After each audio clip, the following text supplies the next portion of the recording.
বন্ধুরা, এই ভিডিওটা শেষ পর্যন্ত দেখলে আপনারা বুঝতে পারবেন একটি হোটেলের বাবুর্চির কি কি গুণ থাকলে সে একজন পাকা বাবুর্চি হয়ে উঠতে পারে।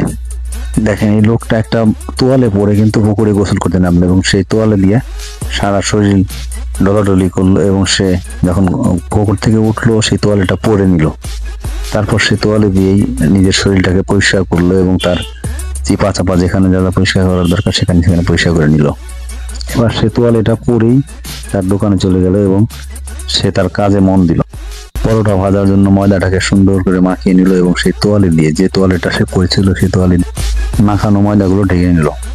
সে আবার মাখানো ময়দাগুলোকে সুন্দর করে সাইজ করে তোয়ালে দিয়ে সে তার বগলগুলো মুছে নিল এবং আবার সে চিপা চাপাগুলো মুছে নিল।